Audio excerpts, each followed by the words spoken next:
In November 2004 we went to Thailand. First stop was Bangkok, a teeming metropolis of 10 million residents built in concrete, steel and glass, but often next to ornate ancient-looking Buddhist temples, or wats. We spotted this one from our hotel, so decided to explore it whilst getting over the jet lag. A wat is not just one building, but a whole complex. The most characteristic structure is the chedi, a tall decorative spire constructed over relics of the Buddha, sacred texts or an image. This style of chedi is Cambodian and known as a prang. The principal structure is the bot, the most sacred part of the temple. The finials on the roof are called chofas, and the 8 boundary markers at the corners and wall centres are known as sima.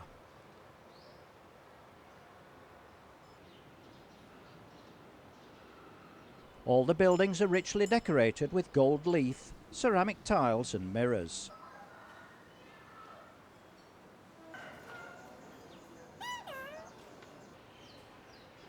There are usually attractive grounds with flowers and statues, and even a workshop.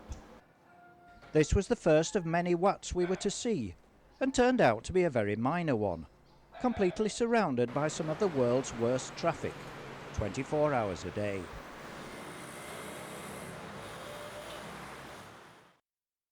Our first trip took us 56 miles out of Bangkok to a landing stage, where dozens of long-tail boats awaited us. These long, narrow 6-seater boats are powered by small car engines attached to long propeller shafts.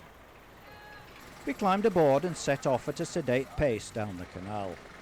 Suddenly the driver opened the throttle and we shot forward at breakneck speed, passing houses, wats and people going about their everyday lives.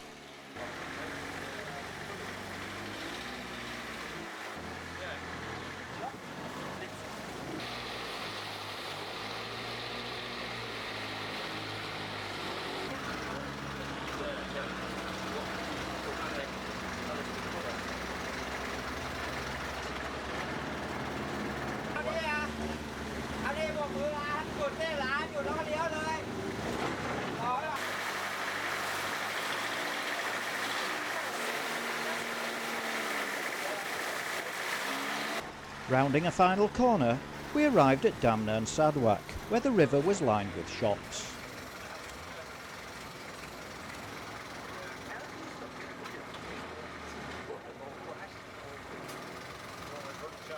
The boat ride ended at the famous floating market.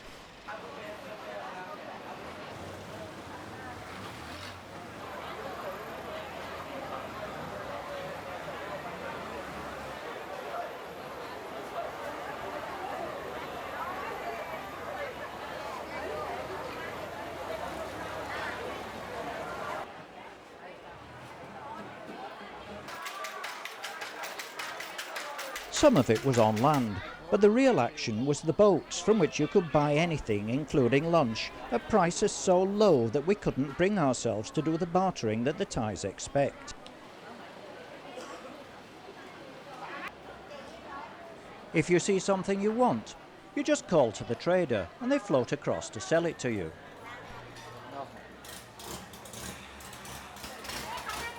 Then we went to Nakhon Pathom to see Thailand's largest chedi, this in the Sri Lankan style known as a stupa.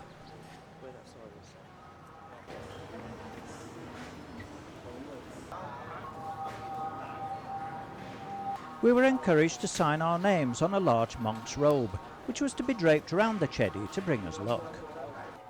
We wandered round the rest of the wat, where Pom, our guide, explained its different parts and what they were for.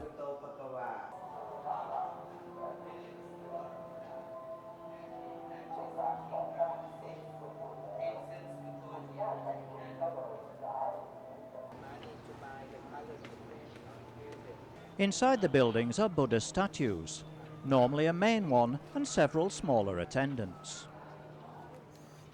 Bells are an important feature of wats and should be rung in multiples of 3.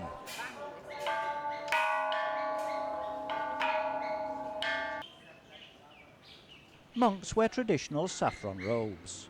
Thailand's national flower is the golden shower, seen here at Rose Garden, where we went to see a cultural show.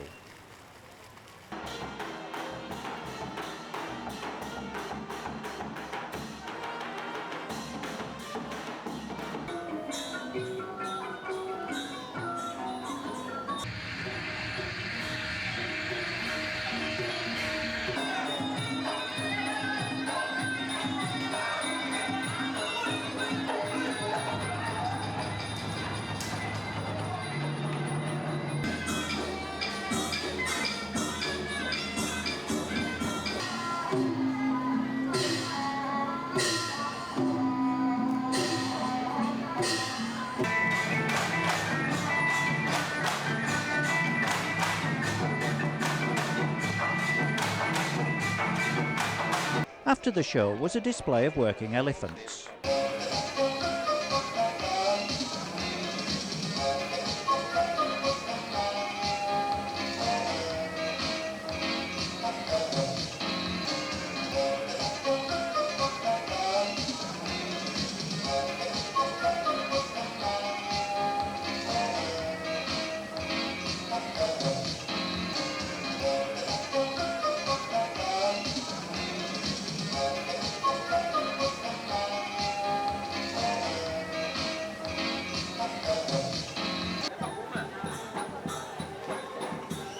Then we had a short time to wander round the grounds.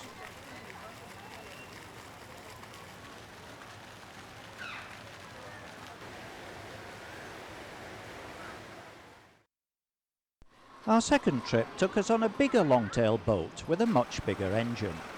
This time along the Chao Phraya or King's River, through the heart of Bangkok, passing modern houses, wats, cheddies, houseboats and, further out, traditional stilt houses.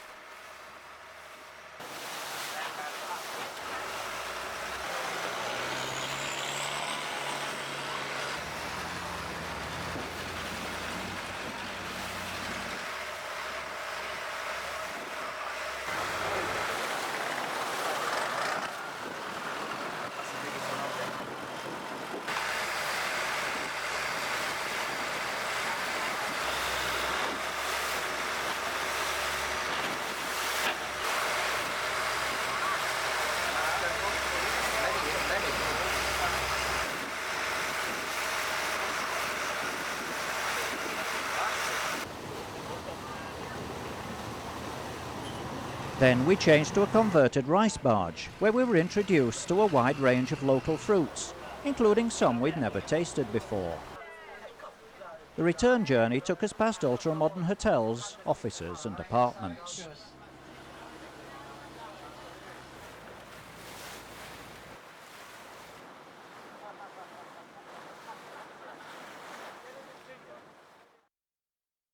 Our last trip in Bangkok was to the Grand Palace, which was begun in 1782. Within the palace is a wat with a golden stupa and the most magnificent collection of religious buildings we've ever seen. Everything was clad in ceramics, jewels and gold leaf, although gold paint was used where visitors could touch.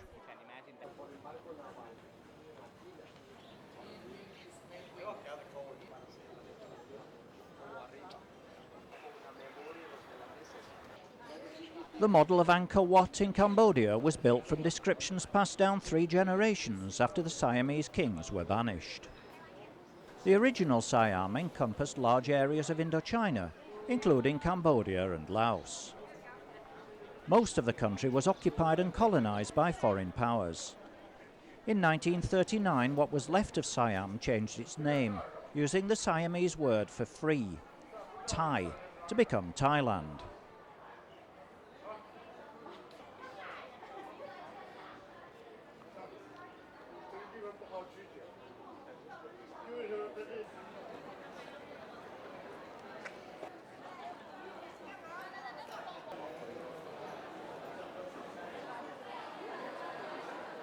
The Emerald Buddha, which is really made of jade, was found in Chiang Rai in 1434, encased in plaster.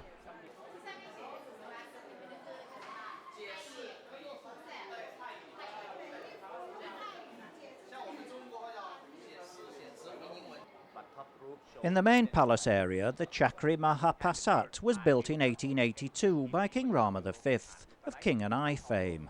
It was designed partly to show the Thai people what Western buildings looked like, but largely to convince foreign diplomats that Siam was civilized. It stands in front of a beautiful formal garden, surrounded by throne halls and government offices.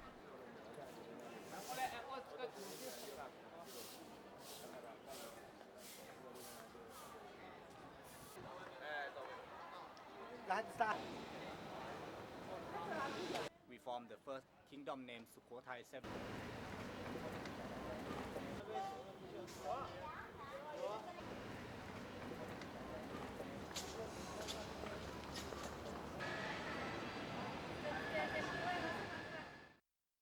At 6:30 the following morning, Pom turned up with a coach, driver and busboy to take us and 22 others on our 6-day tour of the north of Thailand. Our first stop was at Bang Pa Inn, the summer palace of the king. Set in beautiful gardens with lakes, lawns and shady trees, it's a strange mixture of Oriental, Italian and Victorian style buildings.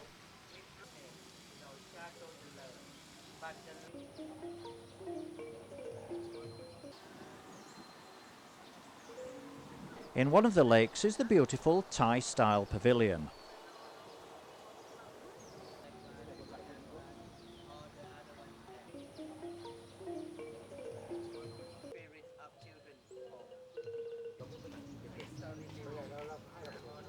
On the lawn are topiary animals.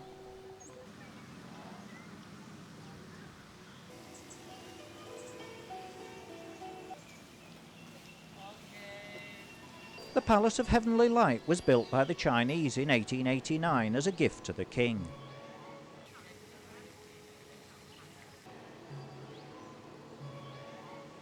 The observatory was built in 1881 as a lookout tower for viewing the surrounding countryside. Then it was a 15-minute drive to Ayuthaya, the second capital of Thailand. It was founded in 1350 and became one of the most prosperous kingdoms and trading ports in Southeast Asia for the next 400 years. At its peak in the 17th century, it was said to have been one of the most beautiful cities in the world. However, in 1767, the Burmese laid siege to the city, destroying one of the greatest kingdoms in Siamese history and leaving it in ruins. The Burmese took the gold heads off most of the Buddha statues. One discarded stone one has been completely overgrown by a tree. Next we went to a wat whose name I'm not going to try to pronounce, one of the most imposing ancient monasteries established in 1630. The centre of the wat consists of a group of 13 prangs, 1 large, 4 medium and 8 small. Statues of Buddha in golden robes sit around them. The main prang is 35 metres high.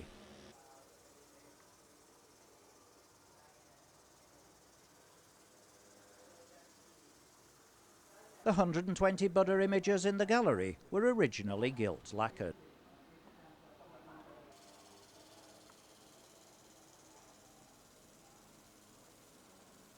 In 1991, the whole of Ayuthaya became a UNESCO World Heritage Site.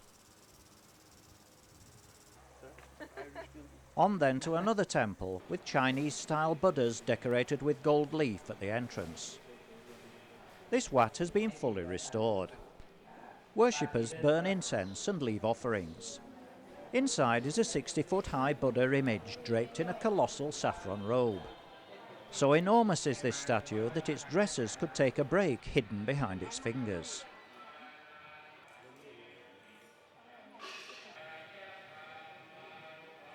After lunch we drove to Lopburi, home to literally hundreds of monkeys who'd mug anybody for a snack.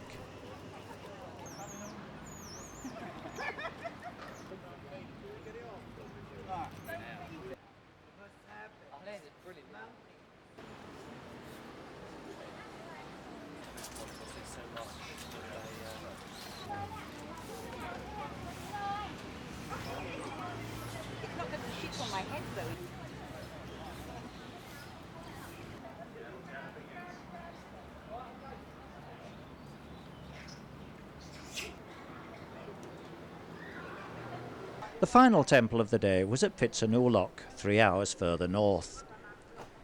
The temple is 700 years old and contains a huge handmade Buddha and beautiful wooden ceiling. No rest on this trip.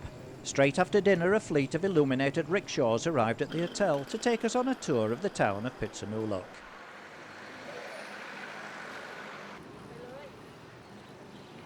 We went through the main shopping centre past a large picture of Queen Sirikit and a mounted statue of her husband, King Rama IX. First stop was at a stall selling local delicacies. The frog skin was like pork scratchings. Very good. Bamboo worms tasted of nothing but the butter they were cooked in. Is it a grasshopper? It was, and it was delicious. But even I drew the line at the scorpions. Moving on, we were taken to a restaurant where the food was flash fried, and then, for some unknown reason, thrown over the chef's shoulder to be caught by the diner.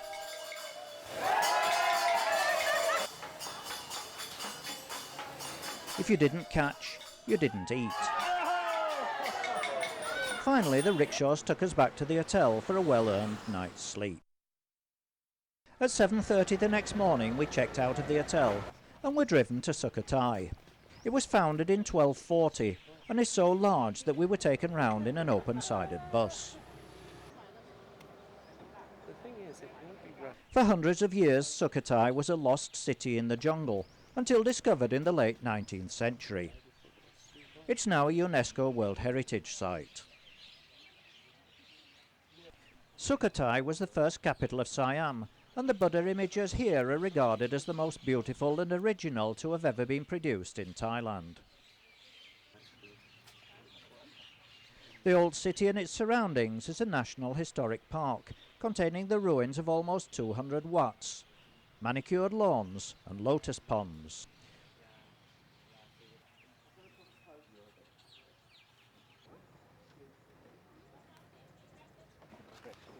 The walking Buddha has prompted some tourists to ask what sex the Buddha is.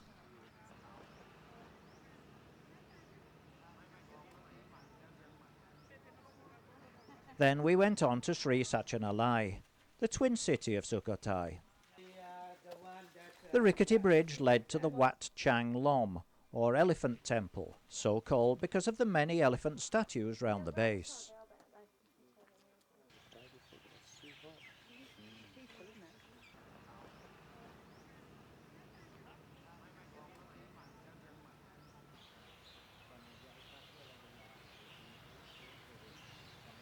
Unlike Sukothai, there's no modern town here, but the historical park contains several ruined stone temples that lie within the old city amid tree-filled fields.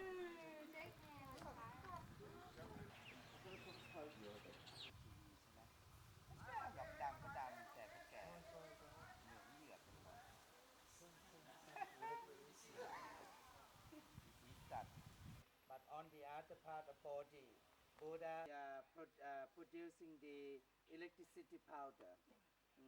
We made that in Lampang. That's pollution. After lunch we went to a village market. The chicken looked good. The grilled fish smelled good. But the deep-fried freshwater shrimp tasted absolutely gorgeous. There was a roaring trade in live frogs, which seemed to lose weight when barbecued. Pom bought some lottery tickets, then gave us a running commentary. Morning curry. Morning Curry. Yes. Oh, I thought he said morning curry. Separate everything. Skin, the wing, the what you call leg, and the neck, and the head. Just up the river we visited a small agricultural village where the rice harvest was being bagged. For them.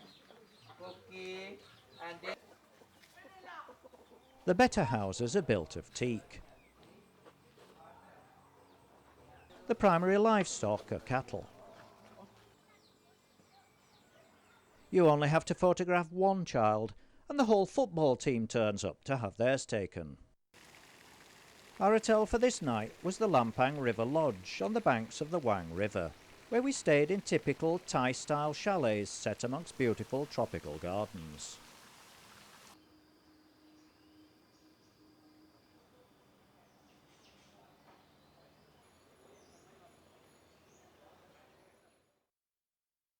Off at 7:30 again, and in the paddy fields before the sun had burned off the mist.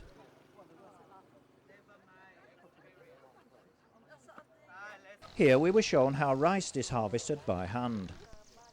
We were asked if we wanted to help, But since one of our party had already fallen in the muddy paddy, we thought wielding sharp sickles was best left to the experts. Then we went to the village. The local tribe are known as the White Karen because of the custom of girls wearing white to show that they're virgins.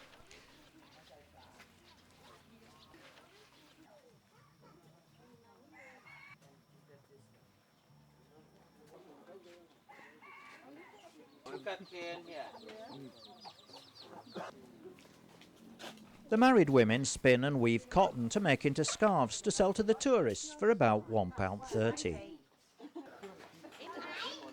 Yeah. In Lampoon is the Wat Haripun Chai. The temple compound was built 900 years ago and is a famous and venerated place for Buddhist teaching. Cash offerings are left on the money tree, and a giant gong is used to wake the monks each morning.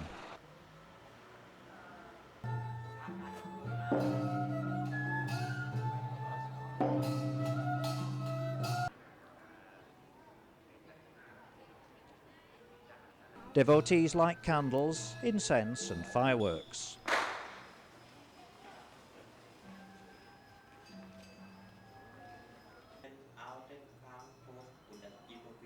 Within the compound are many beautiful buildings, which are usually richly decorated.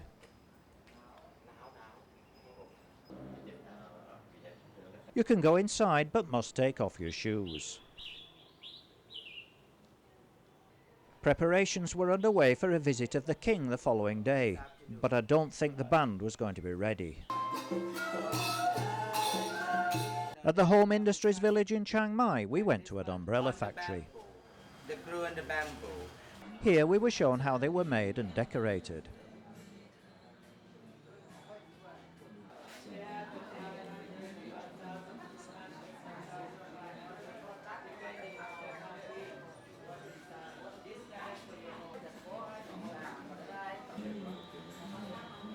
They also make decorative fans.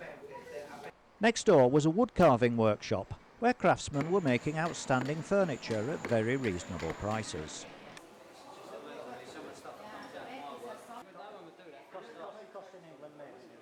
Finally, we went to the silk factory where we were shown how silk is removed from cocoons and woven into cloth.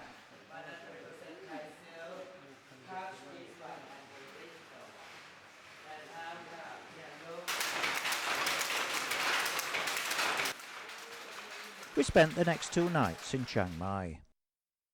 Yet another early start today, beginning at the orchid farm. It's set in attractive gardens and a wide range of orchids are cultivated here. Visitors are free to wander around the greenhouses as well as buy plants and jewellery made from the blooms.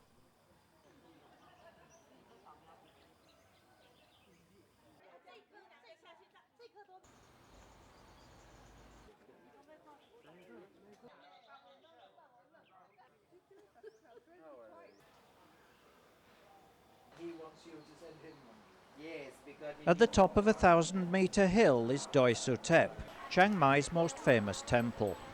A 300-step snake staircase leads to the Wat.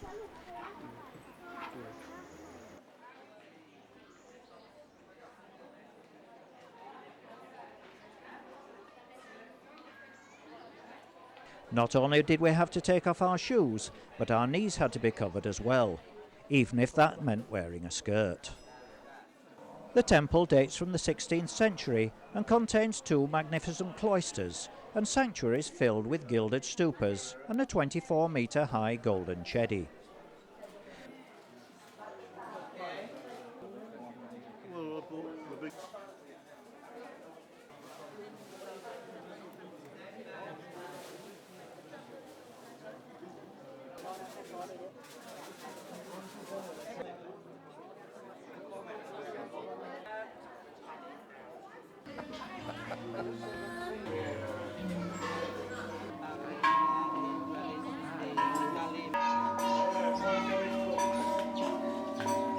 This was to be the last Wat we visited on the tour, but it was by far the most beautiful of them all.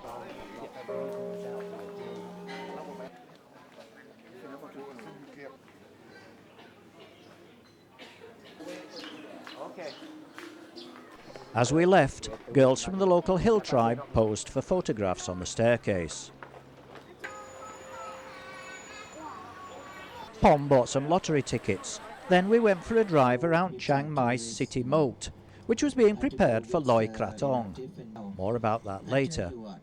Since our, the generation, than 25, when you look, you will see the difference. Then we had the afternoon off, so we went back to the Chiang Mai Plaza for some time by the pool. But I'm sure you don't want to see pictures of me in my cosy.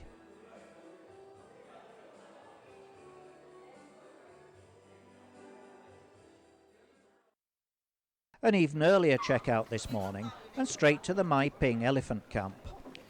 Inside a vast forested area on the banks of the Ping River, mahouts train their elephants to drag logs and respond to commands.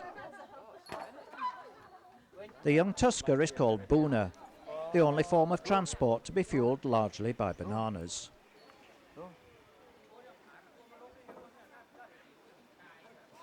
Once he was topped up, we set off for the jungle.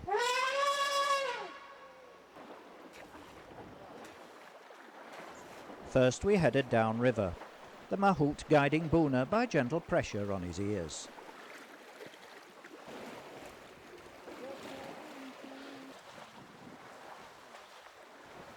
Then we climbed out of the river and onto the forest trails.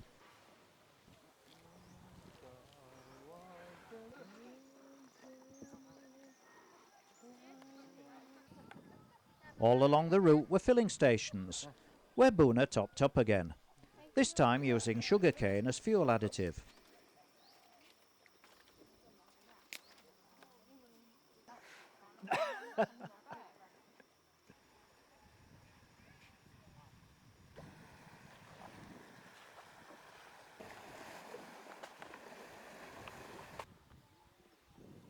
As at home, the filling stations also had a little shop.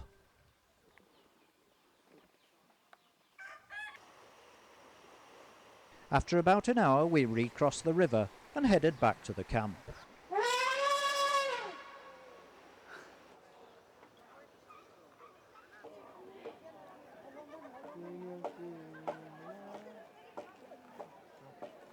Here other elephants were preparing in their dressing room.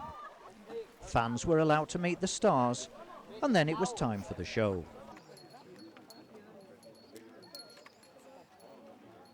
First came a demonstration of logging.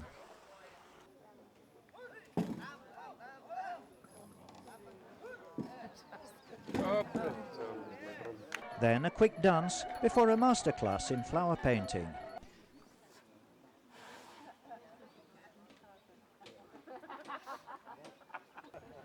This was much appreciated by the rest of the cast.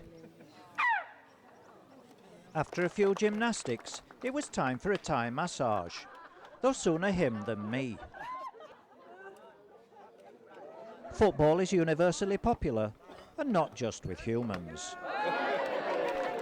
Then it was time for the curtain call.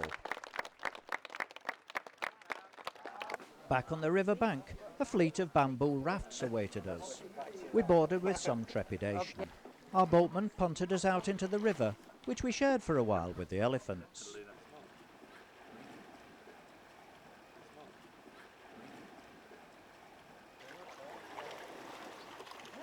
The elephants veered off and we continued, grateful for the silly coolie hats as we came out from the shade of the trees. Progress was slow enough for the local sales force to intercept us. At the end of the trip, the rafts were lifted clear of the water, and we continued by coach to a Hmong hill tribe village. This was a real culture shock.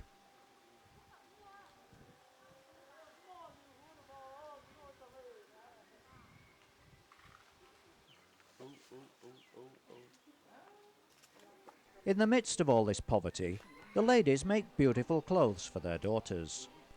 After lunch we boarded long-tail boats and set off down the Mekong River.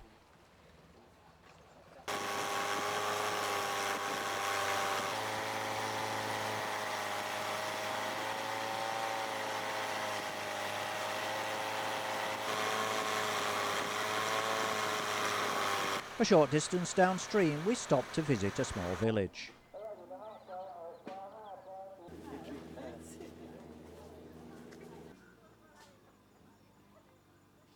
Here we went to a school which served the surrounding hill villages.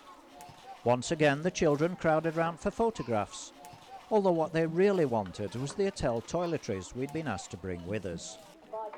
I wasn't taunting them, but trying to divide things equally. The school brought out Pom's natural teaching instinct. Back on the boats, we set off at breakneck speed through narrows and rapids, passing villages and other boats, until we came to the Dusit Island resort at Chiang Rai, some 490 miles north of Bangkok.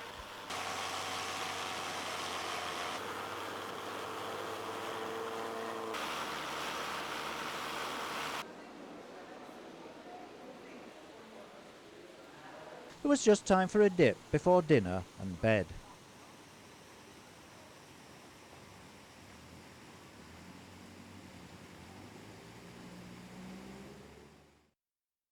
Next morning, we boarded four-wheel drive taxis to visit a couple of remote hill tribe villages. First were the Aka, one of the poorer tribes, who made much of their living selling trinkets to tourists.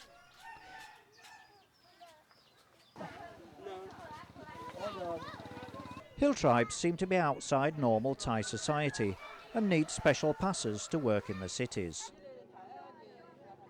Ever-generous Pom bought a big bag of treats for the children and was rewarded with an impromptu concert.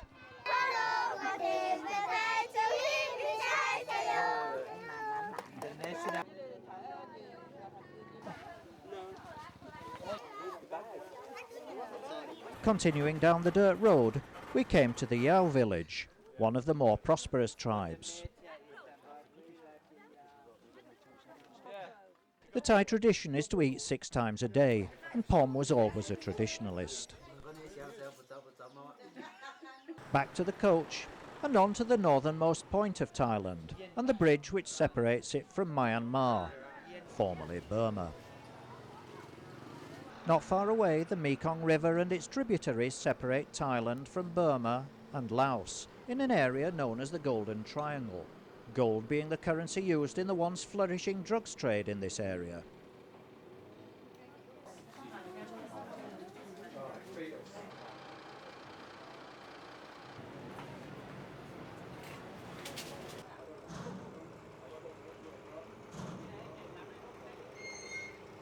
Once again we boarded a long-tail boat, this time powered by what looks like a truck engine. The Thais are building a new Buddha statue to compete with the one upstream in Burma. Nearby is a new casino operated in Burma by Thais, since gambling is illegal in Thailand. Incidentally, Pom won on the lottery and bought drinks for the whole group. The opposite bank of the river is Laos, where we stopped for a few minutes simply to say, been there, done that, and yes, I really did get the t-shirt. But we did decide against the snake-flavoured whiskey. Then to lunch and the 850-mile flight to Phuket. We stayed just outside Patong in a small sheltered bay. Of course, this was before the tsunami struck, and we don't know whether or not it was affected.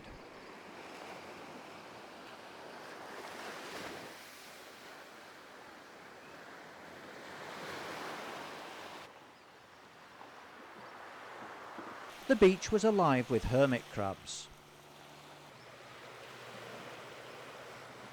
Our hotel was the Merlin Beach Resort, set in 12 acres of grounds overlooking the Andaman Sea. The rooms surrounded 3 free-form swimming pools with island gardens and swim-up bars.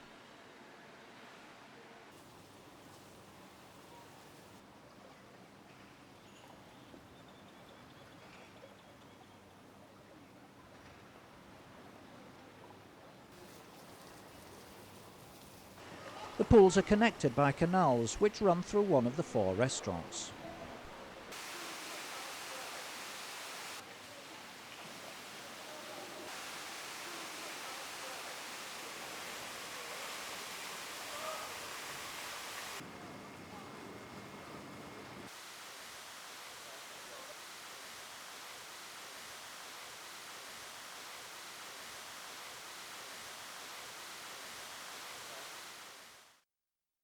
One day we hired Mr. Bung and his taxi to take us around the island, the largest in Thailand, going first to Qatar Bay.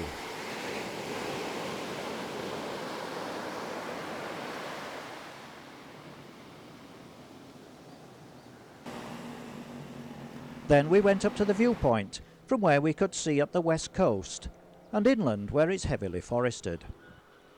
You don't often see this road sign at home, and this doesn't mean what it says either. It refers to Sunset Beach.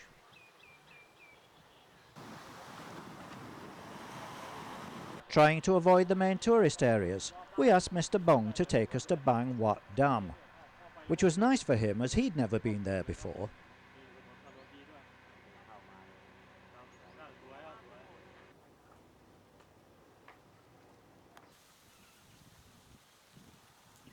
Next we went to the beautiful Katu waterfall.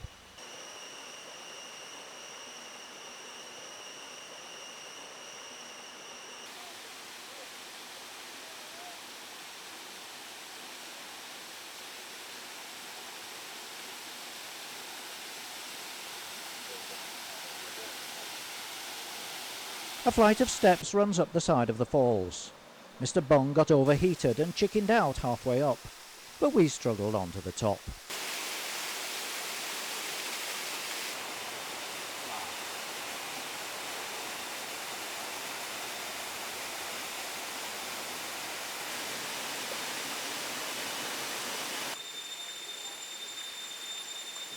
It really was worth it. Then we collected Mr. Bung, who drove us on to the water ski cableway, a novel way of enjoying this energetic sport.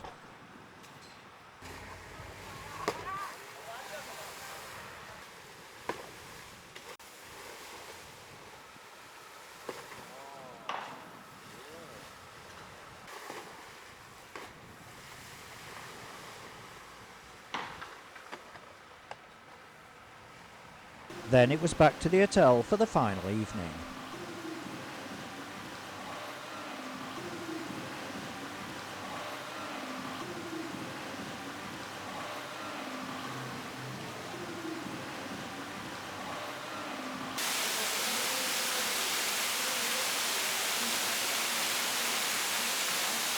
That night was Loi Kratong, when people make small boats, often out of banana leaves, containing incense, candles, a coin, and often nail clippings or hair, and float them on a convenient stretch of water to rid themselves of the previous year's bad luck and pay homage to water, the source of all life.